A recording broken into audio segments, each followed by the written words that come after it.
Alors, votre question de la semaine concerne Donald Trump, c'est bien ça? Oui. C'était quoi exactement la question que vous vous posiez? Pourquoi Donald Trump dit-il des propos aussi racistes? Il mâche pas ses mots, quoi. Il dit vraiment ce qu'il pense et c'est peut-être pour ça que il réussit dans sa campagne. Pas totalement, mais... Qu'est-ce qui vous a choqué chez lui? Vous vous rappelez de quelque chose qui en particulier vous a marqué? Oui, ce qui m'a choqué, c'est quand il a insulté, il se moquait d'un journaliste handicapé. Et il voudrait apparemment aussi construire un mur entre le Mexique et les États-Unis. Contre les immigrés, contre Oui. les Mexicains essentiellement? Il dit qu'il rapporte les problèmes, que c'est toujours à cause d'eux qu'il y a des problèmes dans leur pays. Toutes les questions que vous vous posez sur Donald Trump, notre reporter Magali Judith est allée les poser à un ancien correspondant du New York Times à Paris. Pourquoi Donald Trump s'en prend-il aux minorités? Parce que c'est payant sur le plan électoral.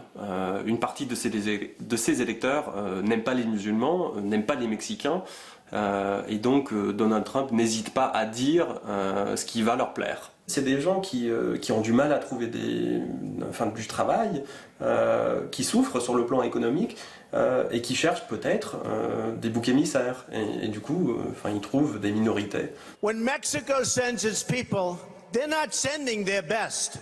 They're sending people that have lots of problems. They're bringing drugs, they're bringing crime, they're rapists. Les droits des Noirs sont-ils menacés? Il n'a pas spécialement un discours à l'encontre des Noirs, par exemple, aux États-Unis.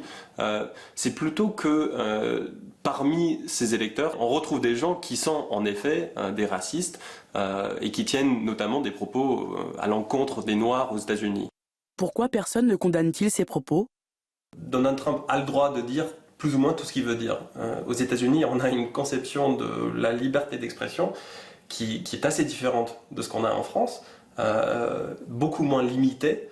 Quelles sont ses chances de gagner les élections?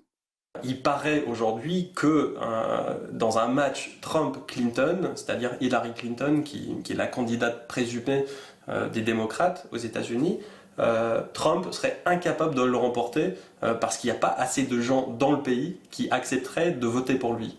Par contre, jusque-là, on a vu qu'il y avait beaucoup plus de gens qui acceptaient de voter pour lui que ce qu'on ne pensait. Donc, va savoir. Il vous fait peur?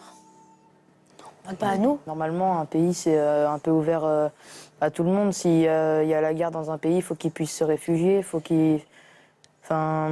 C'est pas normal qu'il y ait des personnes qui interdisent aux autres d'entrer dans leur pays parce que c'est comme si on était chez nous et qu'il y avait quelqu'un qu'on connaissait pas qui était assoiffé et on le laissait comme ça. C'est un peu comme ça. Faut vraiment faire quelque chose parce que ils visent des personnes qui n'ont rien fait. On sait aussi qu'aux États-Unis, il y a des opposants depuis quelque temps à Donald Trump qui manifestent justement pour empêcher certains de ses meetings. Est-ce que ça vous rassure un peu de se dire que dans le pays, c'est pas le tapis rouge non plus pour quelqu'un comme Trump? Tant mieux, parce que ça peut montrer à Donald Trump que il devrait peut-être s'abstenir dans ce qu'il dit. Et puis ça m'étonnerait, parce que vu comment il est osé, je sais pas, mais à force qu'il y ait des manifestations comme ça, il va peut-être se calmer un petit peu et puis maintenir ce qu'il dit, quoi. L'équivalent en France, c'est possible? L'équivalent de Donald Trump? Oui. Je sais pas. Le père de Marine Le Pen, je trouve, il tient aussi des propos assez racistes. Peut-être tout simplement Marine Le Pen, Ouais. mais pas autant que Donald Trump.